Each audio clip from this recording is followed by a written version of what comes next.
India लगभग over 40 countries से oil purchase करता है, जिसमें Russia, US, Nigeria, Mongolia, Iran, Iraq, Saudi Arabia और भी बहुत सारी कंट्रीज है जिनसे हम अलग अलग समय में ऑयल परचेज कर रहे हैं। लेकिन मैं मीडिया पे एक न्यूज़ देख रहा हूँ कि उसमें दिखा रहे हैं कि अमेरिका ने भारत को परमिशन दे दी है कि आप 1 महीने के लिए रसिया से ऑयल खरीद सकते हो। ये एक अलग ही बवासीर है कि यूएस इंडिया को परमिशन दे रहा है कि आप रसिया से 1 महीने के लिए ऑयल खरीद सकते हो। हालांकि मेरे पास कोई ऑफिशियल स्टेटमेंट या डेटा नहीं है, ये मैं क्लियर कर रहा हूँ।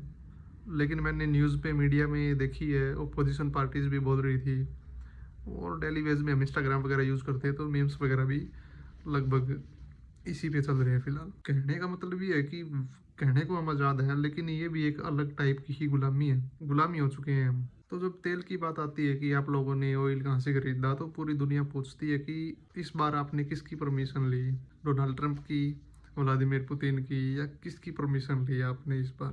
और हम सोचते हैं कि भाई हमें तो बस तेल चाहिए। ऑफिशियली तो भारत किसी से परमिशन नहीं लेता, लेकिन हम बस वही करेंगे जो हमारे नेशनल इंटरेस्ट में है। आप बस नाराज मत हो जाना।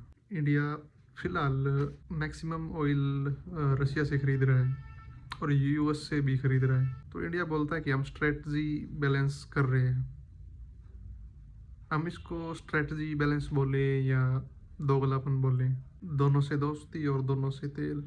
जब रूस और यूक्रेन का वार शुरू हुआ था, तब पूरे यूरोप ने कहा था कि हम रशिया से ऑयल नहीं लेंगे। तो रूस ने कहा था ठीक है मत लो, एशिया तो है ही, हम एशिया को बेचेंगे। और तभी हमें तो तेल चाहिए ही था, हम भी तो सियाने हैं। तो इंडिया और चाइना ने बोला कि ठीक है हम ले लेंगे, डिस्काउंट बताओ कितना दोगे। तो रशिया बोल रहा है कि वो एग्जाम्पल के लिए अगर दुनिया का तेल $100 है तो हम आपको 80 में दे देंगे, ले जाओ भाई। तो भारतीय रिफाइनरी बोलेगी कि देशभक्ति गई भाड़ में, पहले डिस्काउंट लिया जाए।